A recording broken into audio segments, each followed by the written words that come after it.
would share with you something I really love, and that is reading.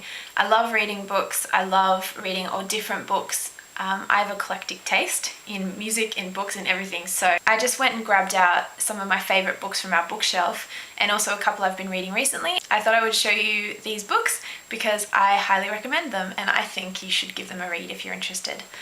So the first book I wanted to talk about was a book by Oliver Sacks. He is a neurologist, and he's written lots of books about different patients that he's met over the years. And this book is called The Man Who Mistook His Wife for a Hat, and it's a fairly short book, and it's full of short stories, so it's really easy to read. It's one you can pick up and put down, and yeah, just if you're feeling like reading something but don't have a lot of time, it's a really good book to read.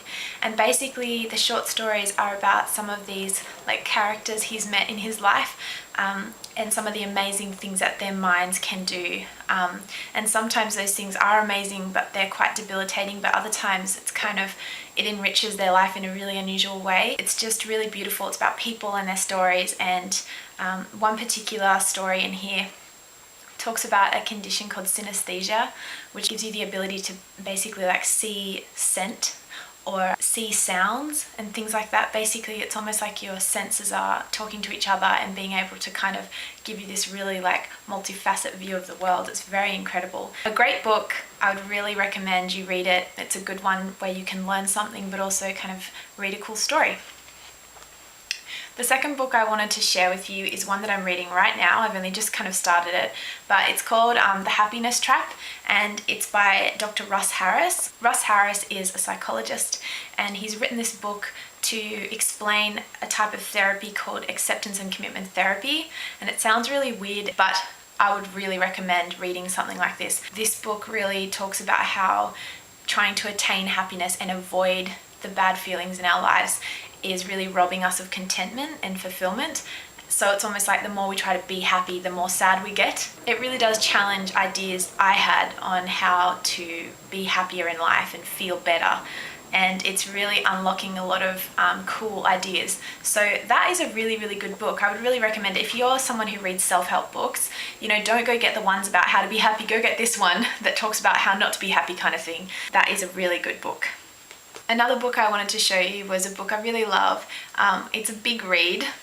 It is quite thick. If this were like a burger, I couldn't eat it. The book is called Jonathan Strange and Mr. Norrell. It's by Susanna Clarke, and it's about two magicians who are living in England around the 1800s. And it's a really fantastic book, basically talking about two very different characters. Even though they're both magicians, their idea of what a magician is very different. And it's like a bit of an epic, but I love novels like this. If I can really get into them, I really enjoy reading them, even if it takes me quite a long time. So this book is really great. I would really recommend this book to anyone who likes fiction, who likes history, who likes magic, and really quirky characters and things like that. It's really, really good. I couldn't recommend this more.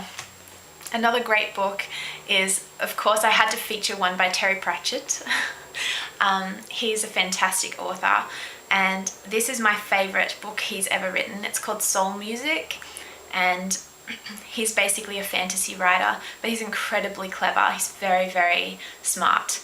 And a lot of his books do comment on things that we know about today in our society, and issues that are very much present here in our reality. But obviously his world is incredibly different to ours. This book is about death. He is actually a character. He's quite awkward and funny. A lot of his communication is lost in translation because he's quite deadpan. But basically it's about him meeting his niece and kind of showing her the ropes of being death, if he were ever to have to hand the ropes over, if he ever decided to retire. It's quite cute, it's really great, and it's a really good introduction to the world of like Terry Pratchett, the Discworld. So that's a really, really good book, lots of fun. And kind of in a similar vein, like fun fiction kind of novels, I'm actually reading this at the moment, and it's called The Hitchhiker's Guide to the Galaxy. I have been told that this is basically, I'm really late to read this, and people can't believe I haven't read it. But I don't know, I just never, no one ever told me about it when I was younger, and I was never one of those kids that had read it. So it's by Douglas Adams. It's a trilogy in 4 parts, and it's a really good book. It's really fun. It's basically, in the first chapter, the world ends, as in the earth is destroyed, and you basically meet some really quirky, cool characters as they kind of deal with that situation, and a very plain, simple human is introduced to the world of the universe, and it's really, really cool. They go on a lot of cool adventures, and it's one of those books, it's very hard to get your head around it at the beginning because everything you know as a person is on the earth. So if the earth disappears in the first chapter, like what even happens then? So you kind of, it's very fast paced, and you have to try and keep up with all the crazy things that are going on, and the different types of creatures and planets and all these sorts of things. But it's been really fun to read, and I would recommend that one as well. It's a really good kind of one to keep in your bag on the train and stuff. It is a little thick, but I think you can get these in separate books. I don't know, but basically, yeah, it's really, really good. I'm enjoying this a lot. So there's some of my favourite books. I hope you liked that, and I'd love if you could tell me about any great books I should read. I always love new suggestions and things like that. And let me know if you'd like me to do another video like this, or whether you have another request for a different type of video. That would be really great. But they're my favourite books. I'm Heidi, and you've been watching Heidi Bitey's channel. So I'll see you next time in my next video. Bye!